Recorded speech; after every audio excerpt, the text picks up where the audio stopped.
लोकसभा के बाद राज्यसभा से भी तीनों नए क्रिमिनल लॉ बिल पास हो गए हैं। संसद के दोनों सदनों ने भारतीय न्याय संहिता, भारतीय नागरिक सुरक्षा संहिता और भारतीय साक्ष्य बिल पारित किए हैं। केंद्रीय गृह मंत्री अमित शाह ने इसे ऐतिहासिक करार दिया। उन्होंने कहा, ये कानून नागरिकों के अधिकारों को सर्वोपरि रखेंगे और महिलाओं बच्चों की सुरक्षा को प्राथमिकता देंगे।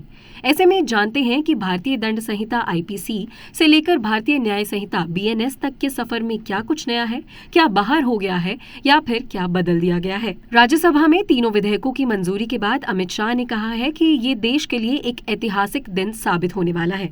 ऐसे में भारतीय न्याय संहिता विधेयक 2023 में राजद्रोह से लेकर फर्जी खबरों और मॉब लिंचिंग तक में सजा के प्रावधान बदले गए हैं।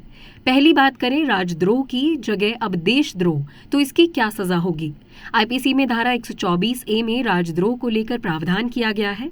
इसमें दोषी को 3 साल से लेकर उम्र कैद की सजा का प्रावधान था। इस कानून को निरस्त कर दिया गया है। अब बीएनएस में राजद्रोह की जगह देशद्रोह लाया गया है। इसकी व्यापक परिभाषा भी दी गई है। देशद्रोह में प्रावधान किया गया है कि देश के खिलाफ कोई नहीं बोल सकता है और इसके हितों को नुकसान नहीं पहुंचा सकता है। बीएनएस में धारा 150 में देशद्रोह से जुड़ा प्रावधान है। इसमें आगे कहा गया है कि भारत की संप्रभुता, एकता और अखंडता को खतरे में डालने वाले कृत्य को कानून के दायरे में लाया जाएगा।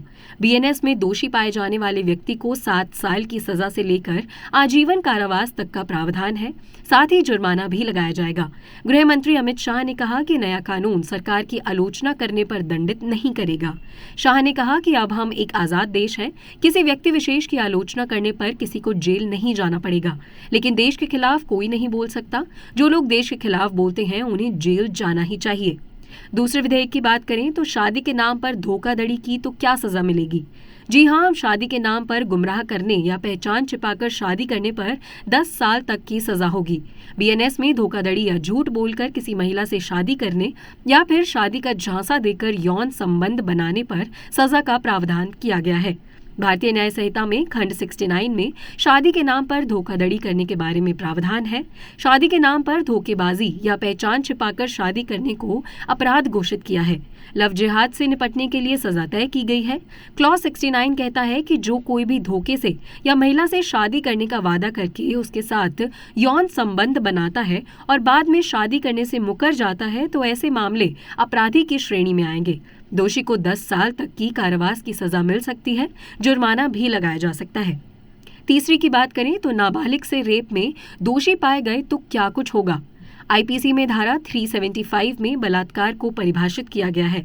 इसमें वो 7 परिस्थितियां भी बताई गई हैं जब सेक्सुअल इंटरकोर्स को रेप माना जाता है।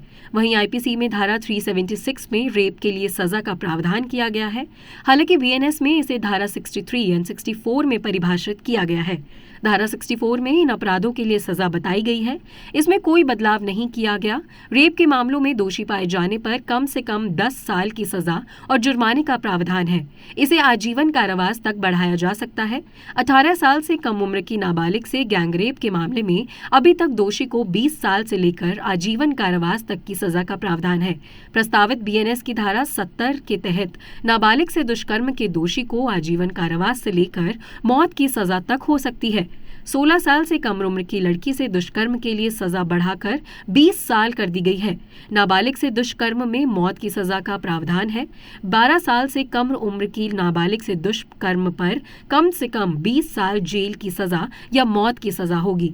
इस वीडियो में हमने आपको 3 विधेयक के बारे में बताया जिनमें कुछ बदलाव किए गए हैं या कुछ नया लिखा गया है। ऐसे में आपको क्या लगता है इन विधेयकों के बारे में और जो सजा नियुक्त की गई है उनके बारे में हमें कमेंट करके जरूर बताइएगा।